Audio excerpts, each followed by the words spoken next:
से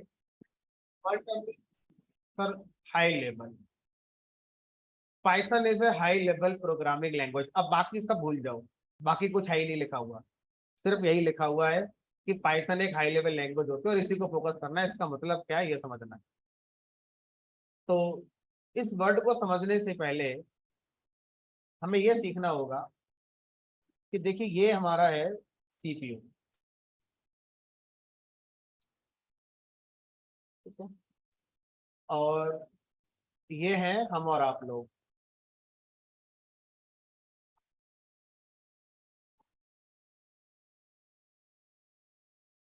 अब हम और आप लोग किस लैंग्वेज को पढ़ सकते हैं, बोल सकते हैं, सुन सकते हैं। हमने कहा लिखने की बात करते हैं तो इंग्लिश लाइक स्टेटमेंट हम आसानी से लिख लेंगे, आसानी से पढ़ भी लेंगे लिखे हुए, ठीक है।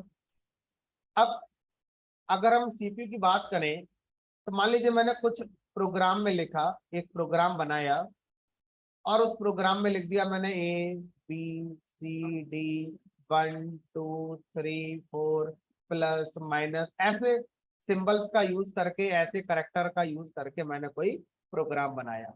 अब ये प्रोग्राम जब पहुंचा सीपीयू के पास तो क्या सीपीयू इस प्रोग्राम को समझ पाएगा? नहीं।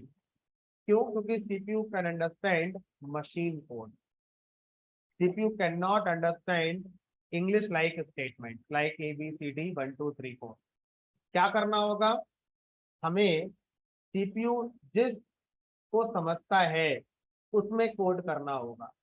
अब सीपीयू समझता है मशीन कोड और वो होता है 0 1 0 1 0 1।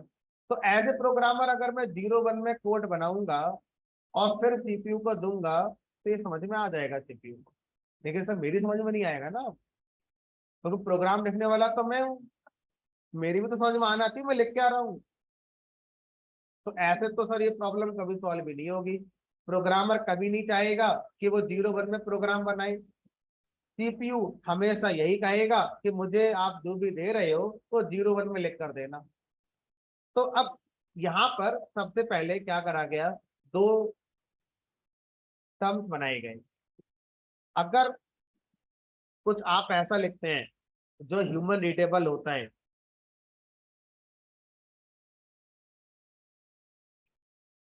तो उसे बोलते हैं हाई लेवल करेक्टर या high level code.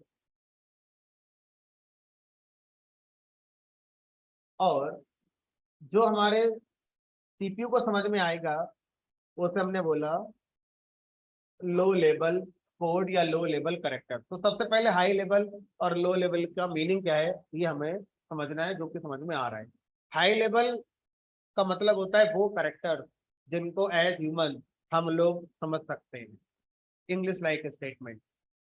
Low level characters वो होते हैं जिनको सीपीयू समझता है, मशीन कोड 0 1 0 1 0, ठीक है। अब अगर कोई लैंग्वेज ये कहे कि मैं हाई लेवल हूँ, इसका बस एक ही मतलब है कि उसके प्रोग्रामर को हाई लेवल करेक्टर्स में प्रोग्राम बनाना। अगर कोई लैंग्वेज ये कह दे नहीं मैं तो लो लेवल हूँ, तो इसका मतलब है कि उसके प्रोग्रामर को मशीन कोड में प्रोग्राम बनाना है, 0 1 0 1 प्रोग्राम बनाना। तो सर इस तरीके से हम देखें तो फिर तो सी भी हाई लेवल, हमने कहा ये C++, जावा, PHP, .NET, जितनी लैंग्वेज मार्केट में अवेलेबल है मोस्टली लैंग्वेजेस कैसी हैं, हाई लेवल ही है, प्रोग्रामर का ध्यान रखते हैं सब। अगर हम हाई लेवल पे कोडिंग ना कराकर लो लेवल पे कोडिंग कराएंगे तो 2 नंबर को सम करने का प्रोग्राम बनाने में मुझे लग सकता आधा घंटा, 1 घंटा, 2 घंटा, हो सकता पूरा दिन ही लग जाए। पूरी फाइल में 0 1 0 1 गलती हो गई, ढूंढो कहाँ 0 1 0 1 सही कौन सा हो, है ना। तो अब हाई लेवल लैंग्वेज का मतलब हो गया ऐसी लैंग्वेज जो ह्यूमन रीडेबल करेक्टर्स में कोडिंग कराएगी, वो लैंग्वेज क्या कहलाएगी? हाई लेवल लैंग्वेज कहलाएगी। पाइथन ही ऐसी लैंग्वेज नहीं है जो हाई लेवल है, पाइथन जैसी कई लैंग्वेजेस हैं जो हाई लेवल है। C++, .NET, जावा, PHP, ये सब हाई लेवल लैंग्वेज के ही एग्जाम्पल है, ठीक है। अब अगला टर्म सर यहाँ पर ये बताइए कि फिर हमारा लिखा हुआ सीपीयू रन कैसे करेगा। क्योंकि ये तो मिसकम्युनिकेशन हो गया। जो आप जानते हैं वो सीपीयू को नहीं आता है, और जो सीपीयू को आता है उसमें आप लिख नहीं रहे हैं। तो बीच में क्या लाया गया, एक ट्रांसलेटर लाएगा, एक ट्रांसलेटर लाएगा। और ये जो ट्रांसलेटर है, इसका काम होगा, जो भी आपने हाई लेवल में लिखा है उसको रीड करना, और उसको सीपीयू रीडेबल फॉर्म में बनाकर आगे पास करना। तो फिर जितनी भी हाई लेवल लैंग्वेजेस हैं, पाइथन ही नहीं, जितनी भी हाई लेवल लैंग्वेजेस हैं, हर हाई लेवल लैंग्वेज के पास एक ट्रांसलेटर होता है, होना पड़ेगा, वरना जो आप लिख रहे हैं वो सीपीयू को समझ में नहीं आएगा। ठीक है। तो अब ये ट्रांसलेटर का काम क्या होगा? तो एक काम भाई जो आपको नजर आ रहा है कि आपने जो लिखा है उसका मशीन कोड बना देना, लेकिन सर उससे पहले चेक नहीं कराएंगे? आप इंसान हैं, गलती हो सकती है आपसे। आपने जो लिखा है उसमें स्पेलिंग मिस्टेक नहीं हो सकती, आप जो लिख रहे हैं उसमें कमी बिल्कुल हो सकती है। तो जो भी ट्रांसलेटर होगा, सबसे पहले उसका काम क्या होगा, जो आपने लिखा है अकॉर्डिंग टू लैंग्वेज के जो रूल्स हैं, लिखा हुआ है कि नहीं लिखा हुआ है ना? अगर आपने जो लिखा है वो बताए गए रूल के अकॉर्डिंग लिखा हुआ है, तब ट्रांसलेटर क्या बनाएगा, मशीन कोड बनाएगा। और अगर आपने कुछ गलती कर दी तो क्या आ जाएगी हमारी, एरर, सिंटैक्स एरर। क्या बोलेंगे उसे, सिंटैक्स एरर। ठीक है। तो ट्रांसलेटर के दो काम होते हैं। पहला काम होता है हमारे लिखे कोड में गलतियां ढूंढना, गलतियां अगर नहीं है तो फिर हमारा सीपीयू वाला कोड बना देना। ठीक है। अगर गलतियां हैं तो आगे वाला काम नहीं करना है, जो गलतियां हैं वो बता दो, मशीन कोड नहीं बनाना है। ऐसा नहीं करना है कि जितना सही लिखा है उतने का बना देते हैं और जितना गलत है उसका रहने देते हैं, नहीं। ठीक है। अब ये लैंग्वेज टू लैंग्वेज वेरी करता है कि इस काम को कैसे करवाया जाए। जैसे मैं सी प्रोग्रामिंग लैंग्वेज का एग्जांपल लेता हूँ। सी प्रोग्रामिंग लैंग्वेज में जो ट्रांसलेटर इस काम को करता है, ये दोनों काम करने वाला जो ट्रांसलेटर है उसका नाम रखा गया कंपाइलर। तो मैं क्या बोलूंगा, सी एक कंपाइल्ड प्रोग्रामिंग लैंग्वेज। तो कंपाइल्ड लैंग्वेज का मतलब है उसके ट्रांसलेटर का नाम क्या है वहां पर, कंपाइलर। तो सी एक कंपाइल्ड लैंग्वेज है, सी प्लस प्लस भी एक कंपाइल्ड लैंग्वेज है। तो ये कंपाइल्ड का मतलब है वो ट्रांसलेटर का नाम, जो हमारा ये दोनों काम कर रहा है उसके नाम पर लैंग्वेज इस तरह से बोली जा रही है। अब बात आई पाइथन की। तो पाइथन में इस काम को करने के लिए जो ट्रांसलेटर है उसका नाम कंपाइलर ना रखकर क्या रखा गया, इंटरप्रेटर रखा गया। मैं क्या बोलूंगा, पाइथन एक इंटरप्रेटेड प्रोग्रामिंग लैंग्वेज है। पाइथन एक इंटरप्रेटेड प्रोग्रामिंग लैंग्वेज है। सी एक कंपाइल्ड लैंग्वेज है। क्या मतलब है, कुछ नहीं है, ट्रांसलेटर कौन है उसके नाम से ये स्टेटमेंट दिया जा रहा है कि लैंग्वेज इंटरप्रेटेड है। दैट मीन्स लैंग्वेज का जो ट्रांसलेटर है उस वो इंटरप्रेटर है। अब इन दोनों में क्या डिफरेंस होता है ये अभी हम पढ़ेंगे कि कंपाइलर और इंटरप्रेटर में क्या डिफरेंस है, सीखेंगे। बट अभी हम सिर्फ टर्म्स के साथ फैमिलियर हो रहे हैं कि ऐसा कहा जाए कि लैंग्वेज इंटरप्रेटेड है तो इसका मतलब क्या है, और ऐसा कहा जाए कि लैंग्वेज कंपाइल्ड है तो इसका मतलब क्या हो। जावा, जावा लैंग्वेज दोनों है, Java compiled as well as interpreted. यानी कि जावा में दो ट्रांसलेटर यूज होते हैं। पहला ट्रांसलेटर सिर्फ गलतियां ढूंढता है, दूसरा ट्रांसलेटर मशीन कोड बनाता है। तो जावा में हम ये बोलेंगे जावा कंपाइल्ड भी है एज वेल एज इंटरप्रेटेड भी। ठीक है। तो इस तरह से मोस्टली लैंग्वेजेस में एक ही कंपाइलर होता है भाई, या एक ही इंटरप्रेटर होता है, या एक ही ट्रांसलेटर होता है, वही दोनों काम कर देता है। कुछ लैंग्वेजेस जावा डॉट नेट, ये दो लैंग्वेजेस ऐसी हैं जिनमें ये दो अलग अलग कंपोनेंट होते हैं। एक का काम पहला वाला है, दूसरे का काम दूसरा वाला। ठीक है। चलो, तो अब ट्रांसलेटर हमारा पाइथन में इंटरप्रेटर होगा, इसलिए क्या बोलते हैं इसे, इंटरप्रेटेड प्रोग्रामिंग लैंग्वेज कहते हैं।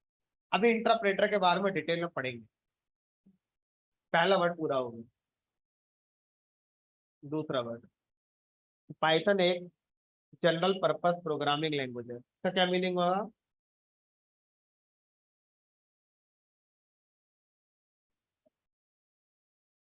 हम एक ऐसी लैंग्वेज का एग्जाम्पल लेते हैं जो जनरल पर्पस नहीं है, उससे हमें यह समझने में आसानी होगी कि जनरल पर्पस का मीनिंग क्या होता है। जैसे PHP is meant for web application development. अगर आप PHP पढ़ रहे हैं तो आप क्या PHP से मशीन लर्निंग करेंगे? PHP का यूज IoT में करेंगे? PHP का यूज ऑटोमेशन में करेंगे? नहीं, सिर्फ एक ही फील्ड में होगा, और वो कौन है? वेबसाइट डेवलपमेंट या फुल स्टैक डेवलपमेंट। तो PHP का काम सिर्फ और सिर्फ वेबसाइट बनाना है। That's why PHP is not considered as general purpose language. Why? Because it is specific to web development. तो PHP का काम क्या होता है? वेब डेवलपमेंट करना। बट अगर हम बात करें पाइथन की, तो we can use Python in web development as well as in AI field. इन दोनों में ही नहीं, और भी जगह यूज कर सकते, लाइक ऑटोमेशन, सेलेनियम ऑटोमेशन हो गया, आप IoT में कर लो, आप बिग डेटा में कर लीजिए। तो कई फील्ड्स हैं जहाँ पाइथन का यूज हो रहा है।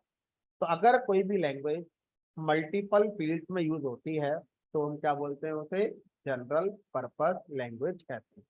तो पाइथन इकलौती ऐसी लैंग्वेज नहीं है, और भी लैंग्वेज हैं जो जनरल पर्पस हैं, जैसे सी, जावा, ये दोनों जनरल पर्पस लैंग्वेजेस ही हैं। सी में सब कुछ किया जा सकता है, सिर्फ फर्क इतना होता है कि टाइम बहुत लगता है। सी एक ऐसी लैंग्वेज है जिसमें आप कुछ भी कर सकते हो। मोबाइल एप्लीकेशन सी में बन रही है, एंड्रॉयड की बहुत सी एप्लीकेशन C++ में लिखी हुई है। तो जब मैं सी बोलता हूँ तो C++ अपने आप कवर हो जाता है, क्योंकि C++ में सिर्फ ऑब्जेक्ट ओरिएंटेड का एडिशन है, बाकी वो पूरा सी ही है। तो एंड्रॉयड की एप्लीकेशन C++ में बनती थी सबसे पहले। एप्पल की फोन की एप्लीकेशन ऑब्जेक्टिव सी एक लैंग्वेज है, सी का ही मॉडिफाइड वर्जन है, उसमें बनती है। अब बनने लगी है स्विफ्ट में। तो मैं बस आपको ये बताने की कोशिश कर रहा हूँ कि सी, जावा, पाइथन, .NET, ये सब जनरल पर्पस लैंग्वेज कहलाती है। तो अब कोई आपसे बोलेगा कि जनरल पर्पस का मीनिंग क्या है, तो आप पहले डेफिनेशन देंगे। डेफिनेशन क्या हो गई? कोई भी लैंग्वेज अगर मल्टीपल फील्ड्स में यूज होती है तो वो क्या कहलाती है? जनरल पर्पस लैंग्वेज कहलाती है। पाइथन उनमें से एक। हाई लेवल कोई बोलेगा तो आप पहले डेफिनेशन देंगे। हाई लेवल लैंग्वेज क्या होती है? वो लैंग्वेज होती है जिनमें प्रोग्रामर जो कोड बनाता है वो ह्यूमन रिडेबल करेक्टर्स का यूज करके बनाता है, या इंग्लिश लाइक जो स्टेटमेंट्स हैं उनमें कोड लिखता है। तो ऐसी हर लैंग्वेज को क्या बोलेंगे? High level language. अब तीसरा आता है बाइट कोड इंटरप्रेटेड। इसका मतलब क्या है? अच्छा, इसको समझने के लिए मैं एक पिक्चर बनाता हूँ जिससे आपको समझना आसान हो जाए।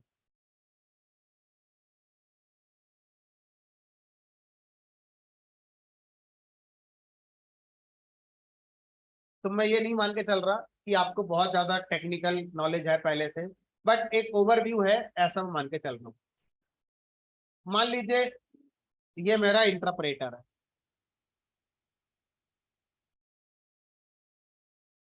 ये हमारी पाइथन फाइल है।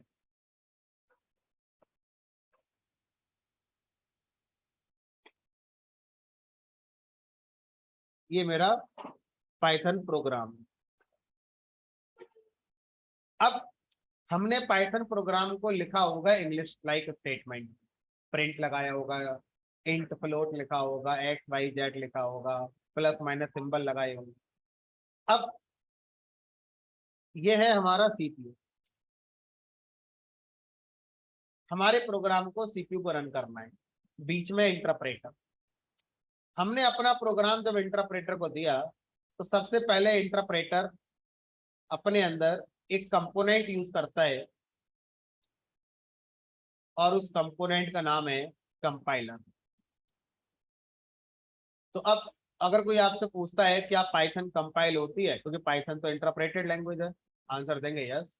पाइथन का इंटरप्रेटर अपने अंदर से कंपाइलेशन करता है, और ये जो कंपाइलर है इसी का काम होता है सिंटैक्स एरर ढूंढना, जो गलतियां हैं उनको ढूंढना।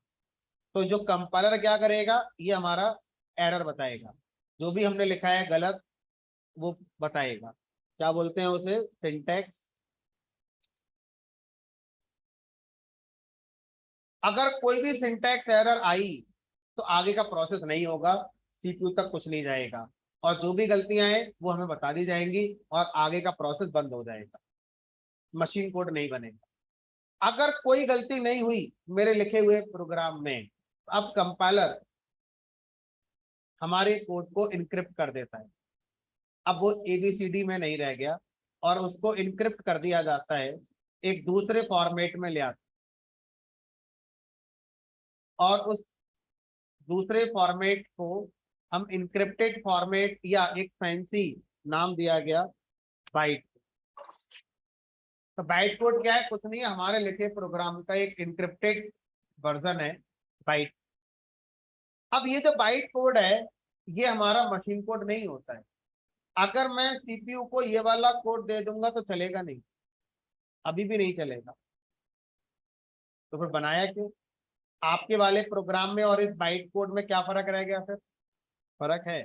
आपके वाले प्रोग्राम में गलतियां हो सकती हैं, लेकिन बाइट कोड में गलती नहीं होगी। ये तभी बनेगा जब प्रोग्राम में कोई एरर नहीं है।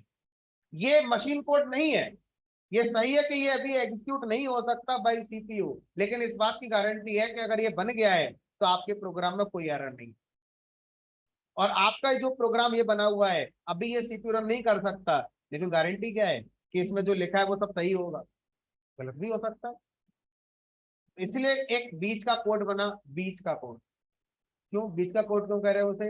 इसलिए बोल रहे हैं क्योंकि जब आप इस कोड को ओपन करते हैं तो इसमें अजीब और गरीब कुछ सिंबल नजर आते हैं जो ह्यूमन रीडेबल नहीं होते। अब जो ह्यूमन रीडेबल होता है उसे हाई लेवल कहते हैं, और इसमें जो सिंबल है वो मशीन कोड भी नहीं होते, मतलब मैं उसे सीपीयू रीडेबल भी नहीं कह सकता। और जो सीपीयू को रीडेबल होता तो मैं क्या बोलता उसे, लो लेवल। अब ये जो बाइट कोड के अंदर आप सिंबल देखेंगे, ना तो वो हाई लेवल है ना ही वो लो लेवल है, ना तो वो इंसानों को समझ में आएंगे जो बाइट कोड के अंदर है और ना मशीनों को समझ में आएंगे। क्या बोल रहे हैं, इंटरमीडिएट कोड, बीच का कोड है। ना इंसानों के काम का है ये, ना मशीनों के काम का है। तो बनाया क्यों? बताया तो, एरर फ्री है, गारंटी है इसमें गलती नहीं होगी अब। ठीक है। अब क्या करेंगे, अब इंटरप्रेटर के अंदर एक और कंपोनेंट आता है, और उस कंपोनेंट का नाम होता है पाइथन वर्चुअल मशीन, और इसको शॉर्ट में हम लोग बोलते हैं पीवीएम। लाइक जेवीएम, ये हो गया पीवीएम, पाइथन वर्चुअल मशीन। ये कंपोनेंट का काम क्या है? इस कंपोनेंट का काम है बाइट कोड को रीड करना, और इस बाइट कोड को मशीन कोड में ट्रांसलेट करके किसको पास कर देना, सीपीयू को पास कर।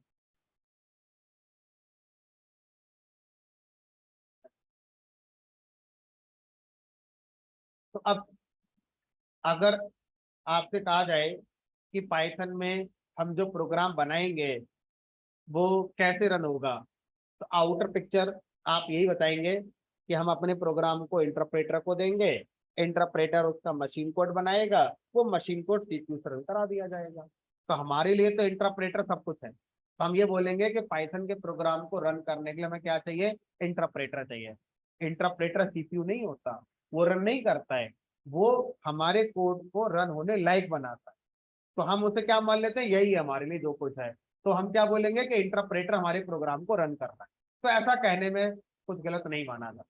एक्चुअल एग्जीक्यूशन तो हार्डवेयर करेगा जो कि सीपीयू, वो तो सिर्फ हमारे कोड को उस लायक बनाता है जो सीपीयू को समझ में आ जाए। अब थोड़ा और अंदर चलेंगे। अभी तक हमने क्या बोला, पाइथन के प्रोग्राम को रन करने के लिए इंटरप्रेटर रेस्पॉन्सिबल होता है। थोड़ा और अंदर जाएंगे तो समझ में आया इंटरप्रेटर हमारे प्रोग्राम का मशीन कोड बनाता है। और अंदर चलेंगे तो समझ में आया कि इंटरप्रेटर कुछ नहीं करता है, उसके अंदर दो कंपोनेंट होते हैं वो काम करते हैं। पहला कंपोनेंट है कंपाइलर, जो सिंटैक्स एरर हमारा चेक करेगा और सिंटैक्स एरर ना आने पर बाइट कोड बनाएगा। और दूसरा कंपोनेंट है पीबीएम। पीबीएम कंपोनेंट का काम होता है बाइट कोड को किस में कन्वर्ट करना, मशीन कोड।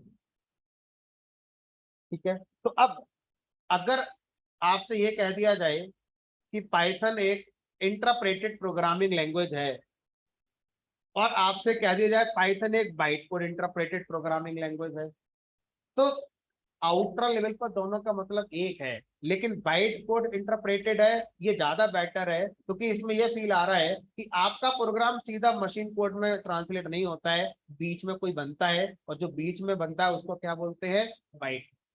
ऐसी लैंग्वेजेस भी हैं जो इंटरप्रेटेड हैं बट बीच वाला कोड नहीं बनता। Example HTML। HTML एक इंटरप्रेटेड प्रोग्रामिंग लैंग्वेज है, उसमें ये नहीं लगा सकते, क्योंकि HTML में जो आप जो लिखोगे ABCD जो भी लिख रहे हो HTML प्रोग्राम में, वो HTML का इंटरप्रेटर सीधा मशीन कोड में कन्वर्ट करता है, बीच में कोई बाइट कोड नहीं बनाता। तो HTML के साथ बाइट कोड इंटरप्रेटेड टर्म गलत है, सिर्फ क्या लिखोगे, इंटरप्रेटेड। तो अब अगर आपसे कहा जाए interpreted language byte code interpreted language, difference होता है। तो जब आप बहुत आउटर लेवल पर होते हैं तो आप बस ये बोलते हैं इंटरप्रेटेड लैंग्वेज है। अगर किसी के पास टाइम है, आपके पास भी टाइम है, तो आप उसे समझाते हैं फिर कि इंटरप्रेटेड के दो मीनिंग होते हैं। पहला मीनिंग होता है जो आपने लिखा सीधा मशीन कोड उसी का बनेगा, बीच में कोई और नहीं आएगा। बाइट कोड इंटरप्रेटेड का मतलब है पहले जो आपने लिखा है उसका एक बीच का कोड बनेगा जिसका नाम बाइट कोड होता है, फिर उस बाइट कोड को ट्रांसलेट करेंगे मशीन। ठीक है, चलिए तो अब ये वाला जो कॉन्सेप्ट है ये आपको आई गेस समझ में आ गया होगा, जो मैंने यहाँ पर वर्ड लिखा है कि पाइथन एक byte code interpreted programming language. अच्छा सर ये बताइए, जैसे बाइट कोड सेव होता है, क्या मशीन कोड कहीं सेव होता है? मशीन कोड कहीं सेव होगा? नहीं, मशीन कोड सेव नहीं होता। क्यों नहीं होता? पीबीएम कंपोनेंट, ध्यान से सुनना जो मैं बोलने जा रहा हूँ, आप इस बात को शायद जानते हैं, लेकिन इस बात को कैसे जानते हैं वो आप रिलेट करो। पीबीएम कंपोनेंट से मशीन कोड जो बनता है वो सेव नहीं होता, कंपाइलर से जो बाइट कोड बनता है वो सेव होता है। ठीक है, पीबीएम कंपोनेंट बाइट कोड की एक लाइन उठाएगा, उस लाइन को मशीन कोड में कन्वर्ट करेगा, सीपीयू को दे देगा, सक्सेस हो गई। तब पीबीएम कंपोनेंट बाइट कोड के पास दोबारा जाएगा, दूसरी लाइन उठाएगा, मशीन कोड में कन्वर्ट होगी सीपीयू के पास, सक्सेस हो गई। तीसरी उठाएगा, मशीन कोड बना, फेल हो गई, सीपीयू रन कर रहा था कुछ गलत हो गया। अब पीबीएम कंपोनेंट आगे के बाइट कोड का मशीन कोड नहीं बनाएगा। तो आपने कॉलेज लाइफ में सुन रखा होगा कि इंटरप्रेटर लाइन बाय लाइन काम करता है। तो ये चीज पाइथन के अंदर किस कंपोनेंट के अंदर है? पीबीएम कंपोनेंट के अंदर है। जो कंपाइलर है वो लाइन बाय लाइन नहीं चलता। ऐसा नहीं होगा कि मेरे प्रोग्राम की एक लाइन उठाई, कंपाइल करी, बाइट कोड बना दिया, नहीं, पूरे प्रोग्राम को एक साथ स्कैन करेंगे। अगर 100 लाइन लिखी है, 99 लाइन सही है, 100वीं लाइन में एरर है तो एरर है, पूरा प्रोग्राम में एरर मानी जाएगी और बाइट कोड की फाइल नहीं बनेगी। लेकिन बाइट कोड में 100 लाइनें हैं, सीपीयू से रन करानी है, शुरू की 10 लाइन सही है, 11वीं लाइन में एरर है तो 10 चलेंगी, 11वीं के बाद से प्रोग्राम नहीं चलेगा। तो जो हमें कॉलेज लाइफ में बताया जाता है कि इंटरप्रेटर लाइन बाय लाइन काम करता है, वो चीज पाइथन में है। लेकिन वो पाइथन में इंटरप्रेटर के अंदर किस कंपोनेंट के साथ है? पीबीएम जो कंपोनेंट है वो उसके साथ लाइन बाय लाइन। अब जो चीज लाइन बाय लाइन कन्वर्ट होगी उसको थोड़ी फाइल में सेव कर सकते हैं, तो ऐसे कितनी फाइल बनाओगे? मान लो बाइट कोड में 100 लाइन्स हैं, तो क्या 100 फाइल बनेंगी मशीन कोड की? फिर फाइल तो एक ही बनेगी, बनेगी अगर तो, है ना? तो इसीलिए पाइथन का मशीन कोड कहीं पर भी सेव हमारा नहीं होता। ठीक है, चलो अब कोई ऐसी लैंग्वेज है जिसमें मशीन कोड सेव होता है? कौन सी लैंग्वेज है वो? सी एंड सी प्लस प्लस में जो कंपाइलर होता है वो सीधा क्या बनाता है? Machine code. वहां कोई बाइट कोड नहीं बनता, सीधा क्या बनेगा? Machine code. और वो मशीन कोड एक फाइल में सेव कर दिया जाता है। तो वहां लाइन बाय लाइन का कॉन्सेप्ट नहीं, पूरा मशीन कोड बनाकर आपको एक फाइल में दे दिया जाता है, अब आप उसे रन कराते रहिए। ठीक है, अब ध्यान से समझना, कल मैंने एक लाइन बोली थी उसका आंसर शायद आप आज लेके जाओगे। कल मैं एक लाइन बोली थी कि सी का एग्जीक्यूशन फास्ट होता है और पाइथन का एग्जीक्यूशन स्लो होता है। सामने जो पिक्चर है इसको ध्यान से देखो, आंसर है इसमें, इसमें आंसर छुपा हुआ है। अगर मैं आपसे कहूं कि मशीन कोड सेव नहीं होता है, कोई बात नहीं। अब मैं इस प्रोग्राम को दोबारा रन कराना चाहता हूं। अब दोबारा रन कराऊंगा तो अगर मेरा इंटरप्रेटर मशीन कोड को सेव कर लेता तो वही मशीन कोड मैं सीधा किसको दे देता, सीपीयू के लिए। पूरा प्रोसेस होने से बच जाता मेरा, अगली बार बहुत फास्ट हो जाता। पहली बार में तो स्लो हो रहा है क्योंकि कंपाइलर आएगा, बाइट कोड बनेगा, फिर पीबीएम आएगा, फिर बनेगा, तब जाके एग्जीक्यूट होगा। सी में पहली बार में कंपाइलर जो करता होगा टाइम लगता होगा, लेकिन वो कंपाइलर क्या बना देता है, मशीन कोड बना देता है। अब सी का वही प्रोग्राम दोबारा चलाएंगे तो कंपाइलर को याद नहीं करेंगे। क्यों? ऑलरेडी उसने पहली बार में क्या बना दिया है, मशीन कोड बना दिया है। अब आप अपने कंप्यूटर से सी को अनइंस्टॉल कर दो, फर्क ही नहीं पड़ता, फिर भी चलेगा सी का प्रोग्राम। क्यों चलेगा? क्योंकि ऑलरेडी आपके पास क्या आ चुका है, मशीन कोड आ चुका है। अब उस मशीन कोड को अगली बार जब चलाऊंगा तब पहले से फास्ट चलेगा, क्योंकि कन्वर्जन का प्रोसेस तो होना ही नहीं है। लेकिन अगर मैं पाइथन की बात करूं तो हर बार कन्वर्जन होगा, क्योंकि मशीन कोड तो सेव ही नहीं हो रहा है। समझ पा रहे हो? एक तरफ मशीन कोड रन हो रहा है, एक तरफ मशीन कोड पहले बनेगा तब रन होगा, तो सर पहले वाले में फास्ट एग्जीक्यूशन होगा। ऑलरेडी मशीन कोड तैयार है, यहाँ पर मशीन कोड है ही नहीं, हर बार बनाना पड़ता है हमारे लिए, अपने आप एग्जीक्यूशन क्या हो जाएगा, स्लो हो जाएगा। ये वजह होती है पाइथन के स्लो होने की, और सी प्लस प्लस का एग्जीक्यूशन फास्ट होने की। पहली बार में सब तो, पहली बार में कोई भी लैंग्वेज का प्रोग्राम स्लो ही होगा। ये जो फास्ट और स्लो की बात होती है वो होती है नेक्स्ट के लिए, कि चलो पहली बार में तो आपको सब कुछ करना ही है, चेक करोगे, कंपाइल करोगे, सब चेक करोगे ही करोगे। अगली बार भी करोगे क्या, सेम प्रोग्राम है तो। अगर प्रोग्राम बदला हुआ है, मैंने उसमें कोई चेंज किया है, तो समझ में आता है, दोबारा चेक करो। सेम प्रोग्राम रन कर रहा है ना, दोबारा क्यों चेक कर रहे हो? लेकिन पाइथन में दोबारा चेक होगा। पाइथन ने अपने पैर को कलाड़ी और मार ली। कैसे? बाइट कोड को डिलीट करवा दिया। क्यों करवा दिया? पाइथन के क्रिएटर कह रहे हैं कि अगर आपने 2 महीने में 500 प्रोग्राम बनाए तो 500 प्रोग्राम का बाइट कोड बनेगा, और जितनी बार प्रोग्राम चेंज करोगे, दोबारा कंपाइल करोगे, फिर से बाइट कोड बनेगा। इतनी मेमोरी कहाँ से लाओगे? बाइट कोड की फाइल सेव होती रहेंगी कंप्यूटर में, तो काम तो होगा नहीं उनका, सब कुछ रन कराओगे नहीं आप। तो बाय डिफॉल्ट बाइट कोड भी डिलीट हो जाता है। नहीं, जो बाइट कोड जिस फाइल में था वो भी डिलीट हो गया। अब क्या हुआ? अब अगर मुझे इस प्रोग्राम को दोबारा रन कराना है तो शुरू से शुरू करना होगा। बुलाओ कंपाइलर, फिर बनाएगा बाइट कोड, फिर बुलाओ पीबीएम, फिर बनेगा मशीन कोड, तब आएगा आउटपुट। आउटपुट आ गया, मशीन कोड तो था ही नहीं, बाइट कोड भी डिलीट कर दिया गया। क्या बचा मेरे पास? मेरा प्रोग्राम और मेरा आउटपुट। अब सर दोबारा चलाना है तो फिर से पूरा प्रोसेस करना पड़ेगा, अरे तो और स्लो हो गया। हमने कहा तो पाइथन के अंदर बाय डिफॉल्ट बाइट कोड भी डिलीट हो जाता है, लेकिन हम चाहें तो बाइट कोड को सेव करवा सकते हैं, अगर हम चाहें तो। अपने आप नहीं होगा। अगर हम बाइट कोड को सेव करा लेंगे थोड़ा सा एफिशिएंसी हमारी बढ़ जाएगी, लेकिन सी के बराबर फिर भी नहीं पहुंचेगी, है ना। इसीलिए ये बात बोली जाती है कि पाइथन अगर हम कंपेयर करें सी और सी प्लस प्लस से तो एग्जीक्यूशन में स्लो है। उसकी कई वजह होंगी, उनमें से एक आंसर सामने देख रहा है। मैं यही नहीं कह रहा कि यही एक वजह है पाइथन स्लो होने की और सी सी प्लस प्लस फास्ट होने की। जितनी वजह होंगी उनमें से एक ही है, अभी और भी आएंगी, और बहुत सारी वजह भी निकलेंगी आपको। ठीक है, चलिए। तो इस तरह से ये सारी चीजें हो जाती हैं। अब आप मुझसे ये पूछेंगे कि सर फिर तो पाइथन ने ऐसा करके गलत किया। भाई पाइथन जब बनी थी उससे पहले सी बन चुकी थी, तो पाइथन को सी से सीखना चाहिए था। भाई सीखना तो किसी से भी चाहिए, चाहे सामने छोटा है, चाहे बड़ा है, चाहे कोई भी है। अगर पाइथन इस कॉन्सेप्ट को देख रही है और उसे पता है कि सी में ऐसा होता है जो कि फास्ट है, तो सीखो ना सी से। आप भी ऐसे ही कर दो। आप क्यों ऐसा कर रहे हो? कोई ऐसा तो नहीं है नेचुरल चीज आई है कहीं से प्रकृति के अंदर से निकलकर पाइथन कि जी ऐसा ही होगा, पूछो मत क्यों। इंसान ने बनाया है, तो इंसान ने बनाया तो पूछ तो सकते हैं उससे आप ऐसा क्यों कर रहे हैं। जब आप इसका सही इस सोल्यूशन जानते हैं तो वही ले लो ना फिर आप। इसका क्या आंसर दोगे? तो आपने सी का एक पहलू देख लिया कि सी का एग्जीक्यूशन फास्ट होता है, दूसरा पहलू नहीं देखा।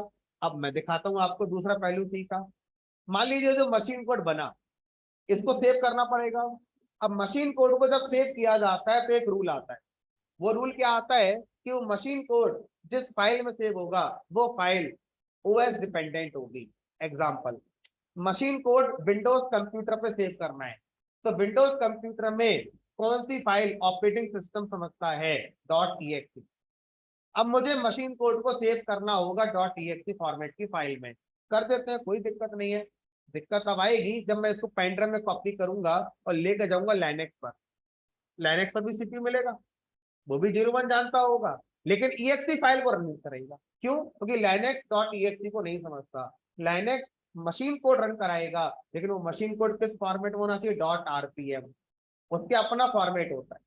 अगर मैं इसको लेके जाऊंगा मैकबुक पर, तो मैकबुक में भी तो प्रोसेसर है, वो भी मशीन कोड रन कराएगा, लेकिन मशीन कोड किस फॉर्मेट की फाइल में सेव होना चाहिए, उसका होता है .dmg।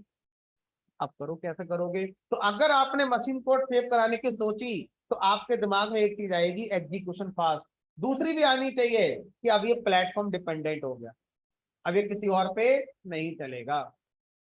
पाइथन के क्रिएटर को डिसाइड करना है क्या चाहिए, प्लेटफॉर्म इंडिपेंडेंसी चाहिए या एग्जीक्यूशन फास्ट चाहिए। जिसको जो चाहिए वो ले लो। एग्जीक्यूशन फास्ट कराना है, मशीन कोड सेव करवा लो। लैंग्वेज को कैसा बना लो, प्लेटफॉर्म डिपेंडेंट बना लो। इसलिए क्या बोलते हैं, C++ प्लेटफॉर्म डिपेंडेंट लैंग्वेजेस हैं। उनका मशीन कोड एक ही कंप्यूटर पर, एक तरह के कंप्यूटर पर चलता है, दूसरे ऑपरेटिंग सिस्टम पर ले जाओगे नहीं चलेगा, दोबारा प्रोग्राम बनाना पड़ जाएगा, दोबारा प्रोग्राम बनाना पड़ जाएगा आपको दोबारा रन करने के लिए वहां पर। पाइथन में ऐसा नहीं होगा। मैंने विंडोज पर प्रोग्राम लिखा 1000 लाइन का, यही प्रोग्राम पेन ड्राइव में कॉपी करो, लाइनेक्स पे चलाओ, एज इट इज चलेगा, कोई चेंज नहीं करना। यही प्रोग्राम पेन ड्राइव में कॉपी करो, मैकबुक पर चलाओ, एज इट इज चलेगा, कोई चेंज नहीं करना है। क्यों? मशीन कोड हम बना ही नहीं रहे। प्रॉब्लम कहाँ आ रही है, मशीन कोड बनाएंगे तो सेव करना पड़ेगा, और जब सेव करेंगे तो ओएस फॉर्मेट कोई एक ही में सेव कर सकते हो। हमने कहा सेव ही नहीं करेंगे, हम तो बाइट कोड तक ही रहेंगे, इसलिए बीच का कोड निकाल लिया, बाइट। अब पाइथन, जावा, ये लैंग्वेजेस अपने आप को प्लेटफॉर्म इंडिपेंडेंट बताती हैं, इसीलिए ये मशीन कोड नहीं बनाती। बनाती है, सेव नहीं करती। बनाना तो पड़ेगा, बनाना कैसे होगा प्रोग्राम, लेकिन सेव नहीं करते। जावा में, पाइथन में मशीन कोड हमारा बनता है, बनते ही जाता है सीपीयू के पास, कहीं सेव नहीं करा, क्योंकि ये लैंग्वेज कहती है प्लेटफॉर्म इंडिपेंडेंट। तो अब मैं ऐसा कह सकता हूँ, हर वो लैंग्वेज जो प्लेटफॉर्म इंडिपेंडेंट होगी, मशीन कोड को सेव ही नहीं कराएगी, तभी तो इंडिपेंडेंट कहलाएगी। तो सी का अपना विजन है एग्जीक्यूशन फास्ट, वो गलत नहीं है। अब आप ये कहोगे सी गलत है, पाइथन सही है, बड़ी दिक्कत हो गई। अब हम ये कहें कि सी गलत है, फिर तो पाइथन वाले सही है। समय समय की बात है। 1971 में जब सी बनी थी, तो कितने तरह के ऑपरेटिंग सिस्टम होते होंगे। अरे जब पहली बार स्मार्टफोन आया था, तो एक ही आया था, XTC का। हम में से किसी के पास XTC का मोबाइल नहीं होगा। एंड्रॉइड पहली बार किस मोबाइल में आया था, XTC कंपनी के मोबाइल में आया था। उसके बाद फिर सैमसंग में आ गया, फिर इसमें आ गया, फिर उसमें आ गया, आज सब में आ गया। समय की बात है। तो 1971 में कितने ऑपरेटिंग सिस्टम होते होंगे? अरे सर एक दो ही होते होंगे, और उस समय तो विंडोज भी नहीं था। लाइनेक्स, मैकबुक तो बात की बात है, उस समय तो विंडोज भी था। विंडोज कब आया है, 90s में, अर्ली 90s में, 91 92 में विंडोज ऑपरेटिंग सिस्टम आए हैं। उससे पहले क्या चलता था, डॉस, और उधर क्या चलता था, यूनिक्स। तो सी पहली बार कहाँ चलाई गई थी, यूनिक्स पर चलाई गई थी। उस समय ये सोचना सही नहीं था कि वहां कैसे चलेगी और वहां कैसे चलेगी, वो है ही नहीं सब कुछ, एक ही है, बस यूनिक्स ही है। तो उस समय जो क्रिएटर हैं सी के, उनके ब्रेन में इतना सब कुछ नहीं आएगा कि कल को अगर वहां चलाना होगा तो कैसे चलेगा, क्योंकि वो कल को वहां है ही नहीं। जो है वो यूनिक्स ही है, जहां जाओगे यूनिक्स ही मिल रहा है आपको। ये तो अब जाके हो गया कि ये भी ऑपरेटिंग सिस्टम है, वो भी है, ये भी है, वो भी है। तो आजकल के जो क्रिएटर होंगे उनको ध्यान रखना पड़ रहा है। तो अपने समय वो सही है, आज के समय में ये सही है, कोई गलत नहीं, है ना। चलिए फिलहाल आज इतना रखेंगे, कल मिलेंगे, कल इससे आगे की बात करेंगे।